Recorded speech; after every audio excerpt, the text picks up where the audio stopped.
Somebody prayed for me. Somebody stayed up all night and begged God to make sure I made money. I was so down bad, had it the worst. I had to look at my dog and it hurts. I kept it G, put my life in a verse. Still can't believe I broke the curse. Look, I came from robbing and jacking, from trapping and rapping. Ain't nothing that I didn't do. Didn't have no food in my stomach, you know how that feel. We was starving, to tell you the truth. I used to steal all my clothes, still got all the hoes. It was crazy, but we made it through. Think I be capping, on God I was jacking. Go ask the streets, cause they got the proof. So good, yeah, yeah, yeah.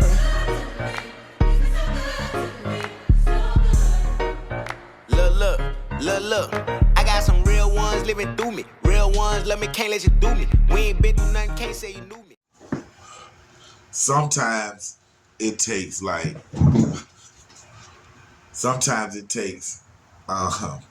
team, you know what I'm saying, to get the job done. You know, y'all seen, the bank robberies and a different type of heist, you know what I'm saying, that you just couldn't do by yourself. You know what I'm saying? You have to have a team. And I done had several teams, depending on what it was, how much it was, and on the location, things of that nature. Keeping the location away in this story. But this was a heist for like 3 keys. And the person that sent me the job informed me where the keys was located at in the truck, car, van. I had to do that, y'all. I had to do that on some of y'all understand why. And so the distance on where it was located, of course, it was a good little 30-minute drive. And with that being said, I needed a team. So of course I had to recruit a driver. So the driver, and then I needed one person with me, and then I needed a person to be on standby, more like the lookout. And me and the guy, my number 2 guy, he was from New York. And we end up going to this location and we set up. Me and the number 2 guy was in the woods in the back of the house, waiting on the suspect to come to pull up to his house with the 3 keys for tonight, like he's going in for the night. And I had the driver probably a quarter of a mile away. Like in a straight line distance though, like a quarter of a mile away. And the reason so far, because this was a delicate situation, need to be spread like that, because each individual had a station, each individual had a job, and we didn't need to be that close together because of the setup of the environment, the neighborhood. We didn't want to be seen. So the third person, because the driver will be the 4th person. The third person was standing back, like I say, in a secluded area that he was able to keep his eyes on us, and he was able to keep his eyes on the driver. So with that being said, every last one of us had walkie-talkies, because we needed, with that far distance, we needed to have a source of communication. You know what I'm saying? So with that being said, everybody's in their stations. The guy's pulling up, and I had on a makeshift mask. You know what I'm saying? At that time, I should have put one on, but the lit came all of a sudden, so I had a makeshift mask covering just my nose area, like that right now. So the guy pulls up into his driveway, and as he's doing something in the car, I remember walking out the woods. I had a 45 caliber, and I walked out the woods to his driver's side door where he's sitting at, and I tapped the window with my gun. When I tapped the window with my gun, of course he jumped, and I started trying to open the door, but the door was locked. So I started telling him to open the door, you know, I'm gonna shoot through the window. And of course he opened the door, and I grabbed him and pulled him out the car. Now what I didn't anticipate is how tall this guy was, you know what I'm saying? I'm like 5'10", and this guy was every bit of like 6'3", 6'4", you know, 200 and maybe 60 pounds, something like that. Very big, healthy guy. So when I got him out the car, I had him by the collar, and I was trying to make him lay down on the ground. Well, he didn't want to lay on the ground. It was more like he was looking into my eyes. And the vibe that I got from him was he was trying to recognize my face. He was trying to recognize my eyes. And on top of it, as time progressed, I felt that he was recognizing me. Not that he actually knew me that well, but he knew who I may have looked like.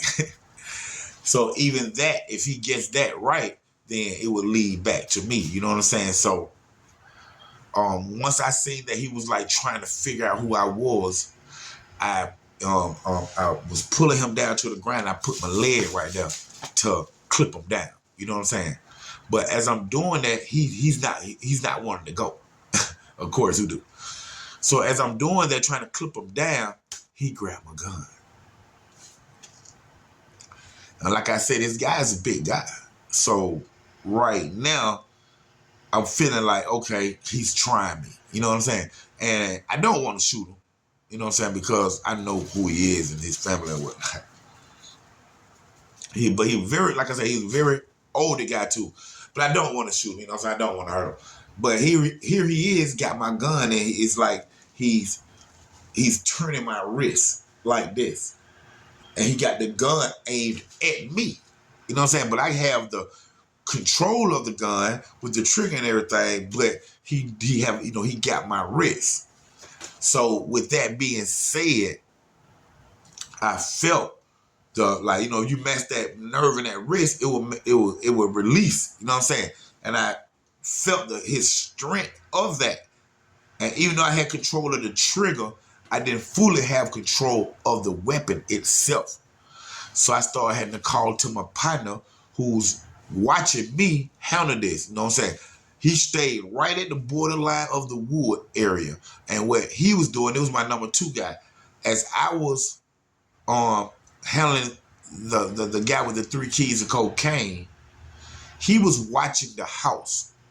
I had him watch the house while I get the guy to see if any lights come on, meaning they heard a commotion outside and things of that nature. So I had him watching the house. And as we was struggling, I had to call for him. Big boy, come help. Big boy, come help. He trying me, big boy, like that. So big boy with the dread, big boy ran over there. And when he came over there, his presence, the kingpin dude seeing that it was somebody else with me. See, he was thinking I was alone by myself. So when he seen big boy run up, he released my wrist and put his hands back up. So now I get him by the shirt and get him out of that collar, and I put my foot behind him and I clip him down. Now he falls down to the ground. But when he falls down to the ground, he catches himself, he falls on all 4. So at this time, I tell Holmes to go get the keys of cocaine. So at this time, I tell Holmes to go get the keys of cocaine out the truck. But from the person who hired me to do it, I was the only person that knew where it was located in the truck. So when I tell my number 2 to go get it, he's searching it and he cannot find it. So while he's searching it, by this time, the guy who's down on his hands and knees, and I'm standing over him like a horse, with a gun to the back of his head. By this time, he decides he don't want to lay on that ground anymore. He decided, or he may be thinking that I was going to shoot him in the back of the head. He got scared. So he started to get up off the ground. So he started getting up off the ground. I'm trying to hold him at bay with my left hand and the right hand in the gun, with the gun. But of course, he's getting up. And once he get back up, he grabbed my wrist again. This time, he grabbed my wrist so powerful that now I don't have control of the gun. And my hands have actually, with him twisting my wrist so hard, my hands have actually opened a little bit, as if the gun is finna fall out on the ground right there. So I had to start yelling for a big boy who's searching the car to come back and help me. Hey, he trying to take my gun from me, trying to take my gun, big boy. So big boy run back over there. When big boy run back over there, and he see big boy coming, he let my wrist go, but this time he just take out running across the street. And it was like, he did it so fast that my first 2 steps, I knew I wasn't gonna be able to catch him. And he ran right across like to a neighbor house or something. And now we got to abort mission. The big boy, my number 2 guy, he couldn't find the drugs inside. That because I didn't actually tell him where the drugs were located at. I didn't never tell him. I kept that to myself because I was going to locate him and get him. But with this twist of events, now I'm wishing that I would have told him, because he would have found it, because he was actually looking in the wrong area of the car. You know what I'm saying? So now we got a abort mission. Me and him take off running. And now I'm reaching into my pocket, my coat pocket, for my CB to tell the driver to come meet us at the spot where I got the lookout that can see us, me and my number 2, and the driver. So we have to run to that location because I couldn't find my CB. So we have to run to that second location to where the lookout at and use his CB to get the getaway driver to be on his way. So once we get there, hey, tell him come on, tell him. So my partner hit the driver on the CB. Driver shoot down, scoop up all 3 of us. We jump on the expressway. This is, just get out here, this is Atlanta, North Atlanta, you know what I'm saying? But as we running, like I said, we get to that spot, tell him to call the driver come, pick us up. We on the expressway, or we riding down the street to get on the expressway, and we see Atlanta, Cobb County, we see them just flying past us. Not only that, but once we get on the highway, the CBs that we have left in the car, they start going off because they had found mines. Luckily we had gloves on and things of that nature, no fingerprints, but they found my CB, the police did, and started trying to communicate with us with our CB. So while we on the expressway coming back down from Atlanta, we just threw everything out the car, broke it all up, and them CB gone too. And that was a bus late, man. And home had 3 keys of cocaine, man, in the hood of the car. And I missed that just like that, man, just because home bumped on me, home turned that pistol on me, man. And what's crazy is, depending on who you are and what we doing, is depending on what I do with my guns and all that. And in this case, I knew that he wasn't somebody of violence and somebody of that nature. So I didn't never cock my pistol back. It wasn't even nothing in the chamber. So when he turned the gun toward me, I was never in fear of the gun going off, shooting me in my face. I was more in fear of me dropping the gun and him getting the weapon. You know what I'm saying? Cocking it back and doing his thing there. But, like I said, depending on what robbery, who it is, where all that is depending if I'm cocking, loading, what type of tool I'm taking, and things of that nature right now, man. But that is the 3 keys that I didn't get because homie turned that gun on me, homie bucked on me. Now, that's one thing I can't say about that, man. Thank y'all for tuning in to another great episode of Underground Source TV with your host, OG Black Boy 3700. Man, y'all check out my YouTube shops. Y'all check out my memberships. And check out that new music I got right here on YouTube, man. OG Black Boy 3700. Stand up, man. College Park. Y'all know what to do.